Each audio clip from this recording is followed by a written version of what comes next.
한국불교 금강선언 총재 화란 스님과 함께 알기 쉬운 불교 이야기에 대해 배웁니다. 부처님의 깨달음은 인류 역사 가운데서는 처음 있는 일이기 때문에 하늘 사람들이나 땅의 사람들이 모두 경하여야 할 일이었습니다.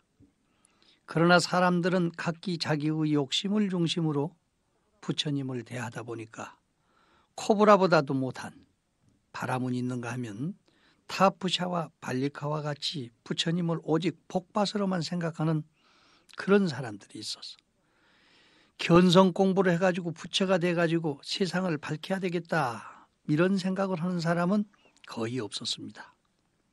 그러나 부처님은 그런 생각을 합니다. 내가 깨달은 진리는 미묘하고 깊어서 보통 사람들로서는 알기가 어려운가 보다. 터득하기 어려워서 오직 성현들만 짐작할 수 있는 그런 법이기 때문에 그러지 않는가. 그러니 이것을 어찌하면 좋을까. 탐욕과 시기, 질투, 분노에 병든 세상 사람들이 이 법을 깨닫는다는 것은 참으로 어려운 일이다. 이것은 세상의 흐름과는 반대되는 소리며 지극히 미묘하고 깊고 거하여서 보기 어렵고 미세함으로 욕심에 집착하고 안목에 덮인 자들은 볼 수가 없을 것이다. 그러니 차라리 설법을 단념하고 그만 열반에 드는 것이 좋지 않을까. 이렇게 하면서 침묵에 들었습니다. 이때 그 침묵하는 선정음이 저 하늘의 범천왕까지 울리게 됐습니다. 우리로서는 이해가 잘 안 되는 소리입니다마는 저 유명한 유리겔라가 방송국에서 시계바늘을 쳐다보는 사이에 우리 한국에 있는 모든 시계바늘이 다 똑같이 움직인 일이 있습니다. 이와 같이 한 범부의 사람이 정신통일을 통해서 시계바늘을 바라보니까 천지의 시계바늘들이 다 동요하듯이 부처님의 침묵은 마치 우레의 소리와 같아서 범천왕의 궁전까지도 흔들리게 됐던 것입니다. 그때 범천왕은 지상을 내려다보면서 걱정을 합니다. 진실로 세계는 망하고 인류는 망하는구나. 여래께서 침묵만 지키시고 말씀을 하시지 않는다면 언제까지나 인간은 저 암흑세계에서 헤매야 할 것이 아닌가. 이제 내가 가서 이 일을 말리고 온 세계의 법을 전할 수 있도록 권청하리라 하고 곧 내려와서 부처님께 절하고 간절히 소원합니다. 세존이시여 법을 굴려주시옵소서. 부처님께서 법을 설해주시옵소서. 이제 비로소 위 없는 도를 이루시고 어찌 묵묵히 앉아 계시며 법을 설하지 않으시려고 하십니까? 많은 중생 가운데는 과거세에 훌륭한 복덕을 심어서 법을 능히 감당할 만한 그런 사람들도 더러는 없지 않을 것이니 원컨대 이들을 위해서 대자비력으로서 묘한 법문을 일러주십시오. 이렇게 간청하기를 3번을 거듭합니다. 부처님께서는 열반에 드시려고 침묵을 지키고 앉으셨다가 범천의 이 간절한 소망에 비로소 승낙을 하십니다. 범천이여, 내 말이 옳다. 마치 연못 가운데 청년아, 홍년아, 백년아가 물에 잠긴 것도 있고 물 위에 나타난 것도 있고 아주 물 위에 우뚝 솟아 진흙물에 물들지 않는 것도 있듯이 사람에게도 악한 사람이 있고 착한 사람이 있고 미련한 사람이 있으니 삿된 믿음을 버린 사람, 남을 해치려는 마음을 버린 사람, 진실하고 우월한 생각을 가진 사람을 위해서 이제 감로의 문을 열겠으니 귀가 있는 자들은 들으라. 이렇게 하시고 부처님이 법문해 드릴 것을 선언했습니다. 진실로 진리의 문은 열리고 말았습니다. 당시 인도 사회에 있어서 모든 사람에게 진리를 가르친다는 것은 파격적인 행위가 아닐 수 없습니다. 당시 인도인들을 지배하고 있는 바라문 교도들이나 우파니사트 철인들은 자기들이 알고 있는 지식이나 종교를 자기 아들이나 아니면은 그들과 인연이 있는 특정한 몇몇 도제들에게만 전할 뿐 농록계급인 슈드라라 이런 사람들이 경읽는 소리만 듣고도 귀를 잘라버리고 눈을 파버리는 이런 무서운 책벌을 가했던 것입니다. 그런데 이제 그런 무서운 사회 속에서 진리를 편다고 하는 것은 참으로 어려운 일이죠. 어른이나 아이나 바라문이나 크샤트리아나 바이샤나 수드라까지도 평등하게 불교를 행할 수 있게 이제 결단을 내릴 때가 됐던 것입니다. 또 이것은 길만 잘 잡아주면 반드시 성공할 수 있다고 판단하신 것입니다. 그러니 어찌 범천의 견청 같은 위대한 구도의 정신이 없이 이 일을 감행할 수 있겠습니까? 이제 세상은 밝아지게 되어 있습니다. 때 없이 깨달으신 분께 밤에 눈을 가지고 진리의 높은 루에 올라서 우수에 점겨 나고 늙는 모든 고통 속에 허덕이는 중생들을 구제하시게 됐으니 세상은 이제 밝아지게 됐죠. 범천은 기뻐서 어쩔 줄 모릅니다. 춤을 추고 노래를 부르고 부처님을 찬탄합니다. 세상에 태어나신 보람이 있음을 다시 한번 찬미하고 노래 부릅니다. 부처님께서는 다시 한번 연못의 연꽃이 물 위에 쑥 올라와 있는 것을 상상하시고 중간에 차 있는 것을 상상하시고 아주 물속에 잠겨 있는 것을 상상하십니다. 중생의 근기에 상중하의 근기가 있음을 다시 한번 또 관찰하십니다. 그래도 내 법문을 알아들을 수 있는 사람은 세속적인 용락을 벗어나고 의식주의에 골몰하지 않는 성자적인 사람이 아니고서는 어려울 텐데 이런 생각을 거듭하십니다. 그래서 누구부터 제도할 것이냐 이런 생각을 하시죠. 인연 있는 중생들을 먼저 관찰해 보십니다.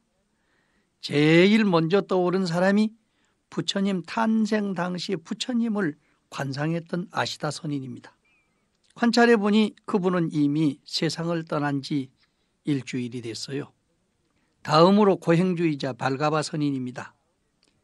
해와 달이나 이런 것을 중심으로 해서 예배를 드리고 불을 켜고 기도를 드려서 세상 복을 구하고 죽은 뒤에는 천당 가기를 바랬던 분이죠. 그 다음으로는 선행외도 알라알라 카람마 우트라카 라마 푸타를 낱낱이 관찰했지만은 모두 다 이미 죽어서 이 세상 사람들이 아니었습니다. 그분들은 영혼으로서 천도할 것을 다짐하십니다. 그리하여 결국 낙찰된 것이 6년 동안 고행님에서 자신을 지켜주시던 정반왕의 특선 오비구였습니다. 지난날 태자가 수자타에게 육미죽을 받아 먹는 것을 보고 타락했다고 버리고 베나레스에 가 있었지만은 잘 가르치면은 사람이 될 수 있을 것 같다고 생각하셨기 때문에 그들을 먼저 제도하기로 결심을 하십니다. 그러나 부처님은 푸타가에서 직선 거리로만 해도 160마일 600리 길이 넘는 돌자갈 길을 걸어가시는데 또 한 번 무정한 인간을 만나게 됩니다. 부처님이 한참 맨발로 길을 걸어가시는데 한 사람이 앞에 나타와서 인사를 드리고 말합니다. 적정한 모습은 깨끗한 신앙으로부터 나온다.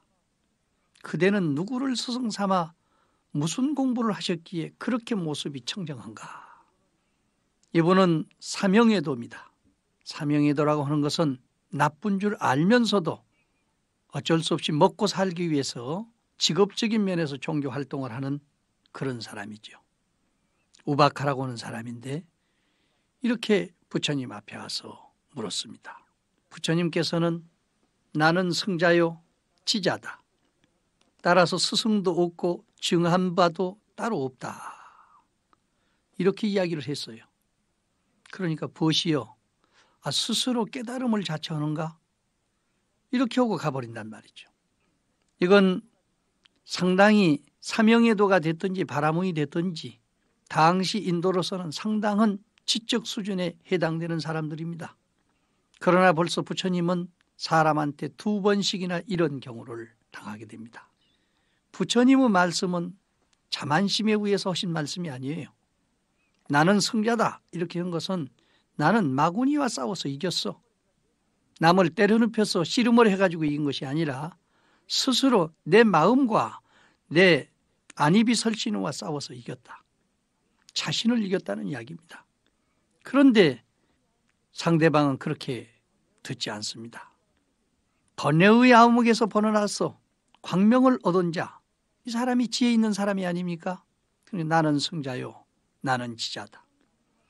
이 세상에서 가장 훌륭한 사람을 우리 불교에서는 자기 자신을 이긴 자라고 그랬습니다. 부처님이 6년 동안 설산에서 고행하신 것이 무엇 때문입니까?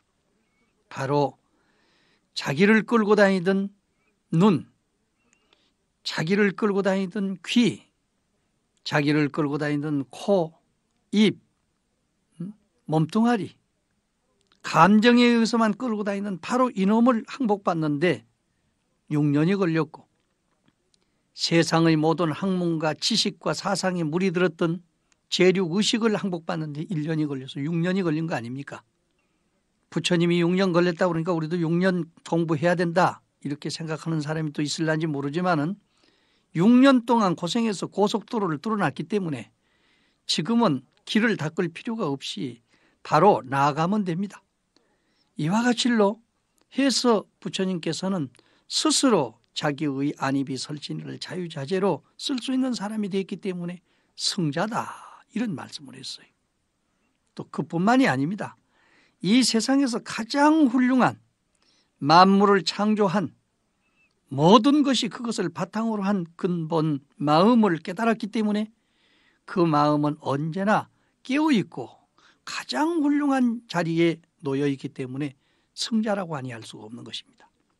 일반 사람들이 마음 그러면은 그냥 말초신경에서 자극을 받은 안입이 설신이니까 일으키는 수상행식을 가지고 내 마음 하는 사람들이 있어요. 그러나 부처님은 그것은 일종의 물 파도 가운데서 일어난 거품에 불과한 것이라는 것을 철저하게 깨달으십니다. 본래 파도가 나든지 거품이 나든지 흔들림이 없는 본래의 마음, 이 마음을 철저히 깨달은 가장 훌륭한 자리를 얻은 그 자리를 얻은 사람이 승자가 아니고 무엇이겠습니까? 그리고 이 세상에서는 가장 밝은 것이 태양이다 이런 이야기를 합니다. 저녁에 밝은 것은 달을 으뜸으로 삼는다 이런 이야기를 합니다. 그러나 아무리 달이 밝아도 낮은 비치지 못합니다. 해가 아무리 훌륭하다고 해도 밤은 비치지 못합니다. 뜸은 지게 돼 있고 둥글면 기울어지게 돼 있습니다. 그러나 밤과 낮으로 비칠 수 있는 것은 바로 부처님의 지혜로운 마음입니다. 태양은 아무리 밝아도 겉은 비춰도 속은 비치지 못합니다. 지구멍 속에 햇빛이 들 날이 있다고 하지만은 그것은 하나의 격언에 불과한 것입니다. 진실로 속을 비칠 수 있는 것은 속에서부터 밝아온 지혜가 아니면 안 됩니다.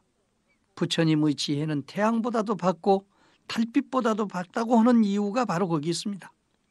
밤낮을 교차하는 태양빛은 달빛은 안을 비치지 못하고 겉밖에 비치지 못하는데 우리 부처님의 지혜는 속속들이 사람의 마음속을 관찰하면서 비춰보고 있기 때문에 부처님은 지자라고 하신 것입니다.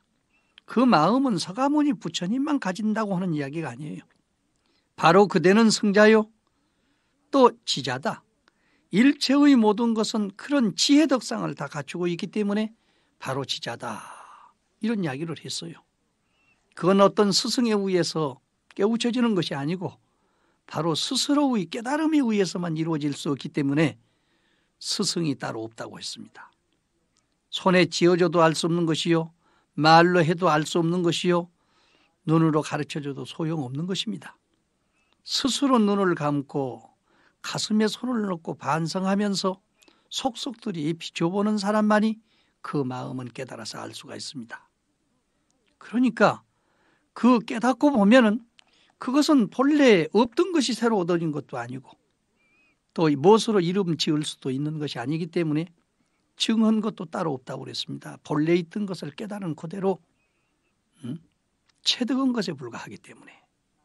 그래서 부처님은 나는 성자요, 나는 지자요, 따라서 스승도 따로 없고 증한보도 없다. 이 이야기는 서가모니 부처님만이 그렇게 성자가 되고 지자가 된다는 것이 아니라 일체 중생은 가장 훌륭한 자리에 있고 가장 지혜로운 덕상을 갖추고 있고 스승 없는 스승이 될 수 있고 증할 바 없는 법의 증인이 될 수 있다고 하는 것을 일러주신 것입니다. 그런데도 이분은 알아듣지 못하고 그냥 갔지요. 세상은 참으로 야속합니다. 세상 사람들은 애들이 머리를 잡고 싸우는 것에서 얻어진 승패만 생각하고 학문과 지식으로 얻은 지혜만 가지고 생각하다 보니까 이처럼 훌륭한 깨달음을 보고도 그만 지나치고 말아버리는 그런 안타까운 일들이 종종 벌어지게 됩니다.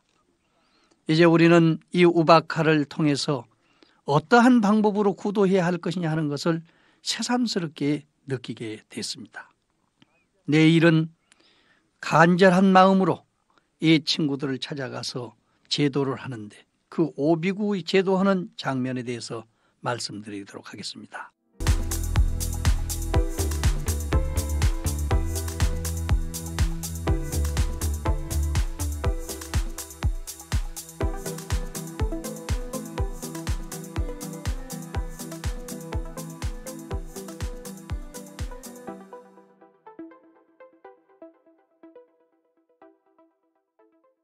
대사라고 하는 불교 역사를 기록한 책에 의할 것 같으면 부처님은 보리수 아래서 일어나서 가야를 거쳐가지고 엄치촌 무각치 마을을 지내오다가 아까 어제 말씀드렸던 삼영외도 우박화를 만나고 다시 귀자 이성을 지내서 조성을 거쳐가지고 폐쇄성에 이르러가지고 간디스강을 건너게 됩니다. 요즘 인도 성지 순례하시는 분들도 거의 이 거리를 통해서 지금 같이 가고 있기 때문에 성지를 참배하신다면 이런 것을 확인하면서 가시는 것도 좋은 방법의 하나입니다. 사공을 보고 강을 건네주기를 간청을 했어요. 그랬더니 뱃삭을 요청했습니다. 이에 부처님은 아무것도 가진 것이 없고 바리떼 하나밖에 없기 때문에 이제 처음으로 여간에서는 그걸 써서는 안 되는 것인데도 불가피하게 신통을 한번 부려서 강을 건너가십니다. 사공이 부처님 지나가시는 모습을 보고 빈비사라 임금님한테 쫓아가서 기러기가 허공을 마음대로 날아가는 것 같이 이쪽 언덕에서 저쪽 언덕에 건너 편안히 머물기를 수미산같이 하였다. 이런 말씀을 하니까 왕께서 다음부터서는 누가 되었든지 출가 사문에 대해서는 뱃삭을 받지 말라. 이렇게 해서 지금까지도 인도에서는 출가 사문에 대해서 뱃삭을 받지 않는 그런 풍습이 생기게 됐습니다. 물론 뱃삭뿐이 아니죠. 태국이나 버마 같은 데서도 버스를 타더라도 스님들한테는 비용을 받지 않고 배를 타더라도 비행기를 타더라도 기차를 타더라도 무엇을 타더라도 비용을 받지 않게 되어 있습니다. 그러나 또 대신에 쓸데없이 유행되는 일은 있을 수가 없습니다. 꼭 때에 맞추어서 불가피할 때 그것을 이용하게 돼 있는데 대개 버스나 배나 이런 것을 보면 스님들이 앉아야 될 장소는 별도로 만들어 놨는데요. 조금 더 사람이 타는 경우가 드뭅니다. 빈자리로 그대로 가요. 앞에 일반 사람들이 타는 장소는 많이 자리가 차 있어도 스님들이 타는 장소는 비어 있더라도 다른 사람들이 절대로 앉지 않게 돼 있습니다. 하여간 이런 풍습이 부처님께서 신통력으로서 강을 한번 건너감으로 인해 가지고 이루어집니다. 부처님이 일생을 두고도요, 이러한 그 신통력을 사용하는 예가 극히 드뭅니다. 한 서너 번에 불과하시게 되는데 처음으로 한번 사용을 하시게 되죠. 강을 건너서 부처님은 용소라고 부르는, 옛날에 용이 올라갔다고 하는 그런 용소, 아주 깊은 물이 있는 장소에 이르러 가지고 발을 씻으시고 이튿날 밥때가 되기를 기다렸습니다. 인도에서는 낮이 12시만 지나면은 절대로 공양을 하지 않게 되어 있습니다. 정오가 지나면은. 그래서 바라나시 서문으로 들어가서 그 이튿날 걸식을 하시고 동문으로 이제 나왔습니다. 아침에 그렇게 나왔기 때문에 지금도 그곳에는요, 미지카라고 하는 흙탑이 있습니다. 흙으로 만든 탑이 조그마하고, 숙대시탑, 하루 저녁을 주무시면서 밥때가 되기를 기다렸던 탑, 이걸 숙대시탑이라고 부르죠. 숙대시탑이 이제 만들어지게 됐습니다. 요즘 토탑 같은 것은 너무 아주 희미하게 되어 있습니다만 그래도 흔적이라도 남아 있습니다.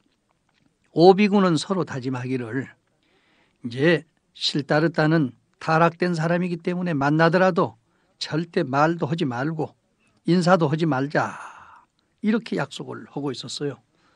그러나 부처님께서는 친구야 어떻게 생각하든지 찾아가시는 겁니다. 부처님이 오부교를 서로 헤어진 것은 꼭 한 달 만이 됩니다.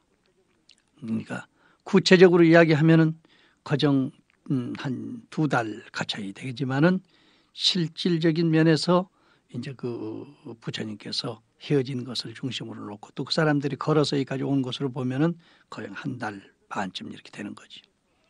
그들은 부처님이 고행림에서 일어나 가지고 목욕하시고 그 수자타라고 하는 선생님에게 유미죽 얻어 잡수는 것을 보고 이제 실달태자는 타락했다, 이렇게 하고는 녹양원으로 왔던 그런 사람들이기 때문에 이제 나중에 설사 찾아오더라도 우리는 전혀 관계하지 말자, 내버려 두자, 이렇게 의논하고 있었어요. 그런데 그 누구도 부처님에 대해서는 더 이상 관심을 갖지 않기로 이렇게 결의했는데, 막상 부처님이 그들의 눈앞에 떡 나타났을 때 5사람은 모두 언제 그런 약속을 했는가 하는 식으로 친절하게 일어나서 부처님을 맞이했습니다.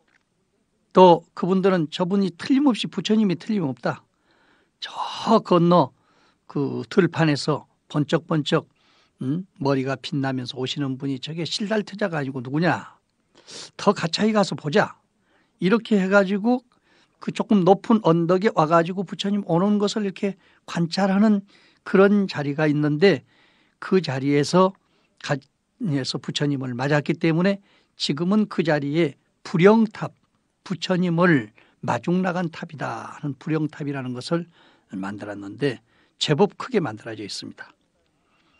그래서 하여간 이 5사람들이 맞았는데, 어떤 사람은 나아가서 바리떼를 받아들고, 또 어떤 사람은 부처님께서 앉을 자리를 만들고, 또 어떤 사람은 물을 길러다가 발을 씻겨드릴 준비를 하고, 이것은 다 자기들도 모르는 사이에 했기 때문에 알고 보면 그 부처님만이 지닌 그 위덕이 자연히 그들을 그렇게 만들도록 한 것이라고 봐야 됩니다. 부처님은 조용히 마련된 자리에 앉았습니다. 오비구는 무언가 이상한 느낌을 느끼면서 부처님에게서 이상한 힘이 그 충격을 주는 것 같은 것을 느끼게 됐습니다.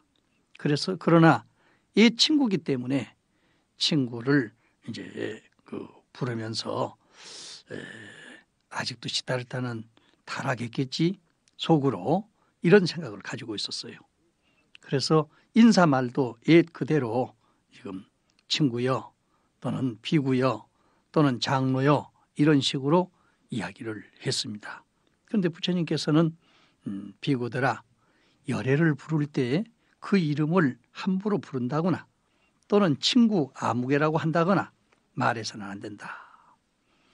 그럼 어떻게 불러야 되냐? 열애는 실로 중생을 제도하는 모든 중생들로부터 공양을 받을 만한 은공자이며 모든 것을 똑바로 깨달은 등각자이기 때문에 이제 정신 차려서 내 법문을 들어야 된다. 나는 너희들을 가르쳐줄 것이니 이 가르침대로만 수행하면은 머지않아서 이 세상에서 이 없는 청정한 행을 달성할 수 있는 또 출가의 목적을 이루게 될 것이고 생로병사를 완전히 초월할 수 있다. 자신 있게 대답했습니다. 저도 처음에 이 경전을 번역할 때는 웃었어요. 어떻게 옛날 친구들인데 그 앞에서 나를 열애라고 불러라. 내 이름을 함부로 부르면 안 된다. 이젠 친구 아미거라고 하지 말아라. 이런 일이 있을 수 있느냐 이렇게 됐는데요. 깨달은 사람의 경지로 볼 때 깨달은 것은 분명히 깨달은 것이고 깨닫지 못한 것은 분명히 깨닫지 못한 것이기 때문에 법적인 면에서 볼 때는 분명히 자신 있게 이렇게 말할 수 있도록 부처님은 참 자신이 섰습니다. 그리고 어느 곳에 가든지 부끄러움이 없고 비굴한 생활을 하지 않을 만큼 자신감에 차 있었기 때문에 친구들에도 이런 이야기를 했습니다. 그렇지만 그들은 쉽게 고지를 듣지 않았어요. 고담하여 너는 어려운 행으로 초인의 법인 거룩한 직연을 얻지 못했지 않느냐. 그런 사람이 어떻게 욕심이 있는 상태에서 초인의 법인 성직연을 열어보일 수 있다는 말인가. 이렇게 오비구는요 거듭 3번씩이나 부처님을 반박을 합니다. 그러나 부처님은 특유의 법력으로서 그들을 정복받습니다. 하늘이 달과 별들과 더불어서 떨어지는 일은 있을지라도 그리고 땅이 산과 숲이 말라붙는 일이 있을지라도 온 대양이 말라붙는 일이 있을지라도 위대한 현자께서는 추워도 그릇된 말씀을 하시지 않는다. 비구들아, 출가자로서 온전히 피하지 않으면 안 되는 2가지 치우친 길이 있어. 그것은 야비한 욕심에 탐이 가는 어리석고 이익 없는 향락적인 생활이고 또 헛되이 몸을 괴롭히며 학대하는 어리석은 고행의 길이다. 이 2가지 치우친 생활을 떠나기 위해서 우리는 수도하는 것이며 그것을 초국하지 못하면 1000년 동안 공부를 한다 하더라도 견성성불을 할 수 없다. 이렇게 이야기를 하십니다. 그런 이야기를 하는데도요 조금 더 얼굴에 속임이 없어요. 너무도 신색이 좋고 면목이 청정하고 원만해서 안이비설신의 근이 적정합니다. 그야말로 명자 그대로 감노의 성도를 맛본 그와 같은 그런 입장이 있었기 때문에 그 가운데서 제일 처음으로 아약 교진녀가 약간 귀를 기울입니다. 오비구 가운데서 교진녀가요 과연 저 사람 그 거짓말 하지 않는 것 같다. 무엇인가 깨달음이 있는 것 같다. 그래서 묻습니다. 그대는 무슨 도를 깨달았기 때문에 그렇게 자신 있는 말을 하는가 이렇게 하니까 이 세상 모든 것은 인연에 의해서 나타났다가 인연에 의해서 멸해진다. 그렇기 때문에 그 인연법에 의해서 만들어지는 인과법에 있어서는 세상에서 잘못된 것은 꼭 피해야 하게 되는 것이다. 피해야 할 극단은 아까 말씀했듯이 고통의 원인과 결과를 잘 알아가지고 고통을 없애고 열반을 증득해야 돼. 마음을 편하게 해줘야 돼. 이 법을 깨달은 사람이 이 법을 본 사람이 즉 견성성불한 것이다. 이런 이야기를 합니다. 이것은 지난번에 부처님 도깨 치시고 나가지고 아누다라 삼약삼보리를 얻었다고 하는 말을 설명하실 때 부처님이 세속적인 면에서 세상 사람들이 사는 모습을 볼 때는 인과 인연의 2가지 법칙에 의해서 산다고 하는 것을 분명히 말씀드렸고 또 그 인과 인연을 속으로 조정하고 있는 것은 전부 자기의 마음이 기본이 된다는 것을 말씀드렸습니다. 오비구한테도 설명하는 것이 바로 그거예요. 이 세상 모든 것은 인연에 의해서 나타났다가 인연에 의해서 멸해진다. 이게 인연법이죠. 따라서 세상에서 피해야 할 2가지 극단을 알아야 한다. 그 2가지 극단은 것은 고행과 향락입니다. 의미 없이 이 몸을 괴롭히는 그런 일, 또 괜히 며칠 동안 향락에 빠졌다가 아주 자지러지는 그런 인격을 형성하는 일, 이런 것은 수행자로서는 해야 할 일도 아니고 더군다나 세상 사람들도 마땅히 피해야 할 길이다. 그 다음에 왜 고통이 오는가? 이 그 원인을 분명히 알고 결과를 알아야 돼. 이것은 바로 전문적인 이야기로 하면은 고지멸도 가운데서 고집법문입니다. 이미 알았다면 고통은 없애고 열반을 정득해야 되지 않느냐? 이것이 멸도법문입니다. 이것을 깨닫는 것을 법이라고 한다. 나는 그 법을 보고 그 법을 깨달았어. 그러니까 나는 거짓이 없다. 이 법문을 듣고 맨 먼저 교진녀가 깨닫습니다. 그래서 아약 교진녀 제일 처음으로 깨달았다 그 말이죠. 다음에 이 몸은 색수상 행식 오온으로 이룩되어 있다고 하는 오온 법문을 해주시고, 이 몸을 가지고 작용을 하고 사는 것은 안이비설신의가 색성행 미축법을 보고 작용을 하고 있다는 사실을 12처로서 설명하고, 그 가운데서 육군, 육경을 가지고 육식의 지식과 상식을 형성해서 이 세상을 살고 있다는 것을 사실적으로 설명해 드립니다. 그렇기 때문에 인연법에 의해서 만들어진 이 몸뚱아리는 무아요. 무아 속에서 작용하는 정신적인 작용도 무아다. 그러나 그 무아를 알고 오온을 알고 12처를 알고 18개를 깨닫도록 만드는 것이 바로 우리의 본마음이라고 하는 것을 철저하게 일깨워줍니다. 이러한 법문에 의해서 발제리카, 바사파, 마하나마, 아사지 이 사람들도 순서적으로 다 깨달음을 얻습니다.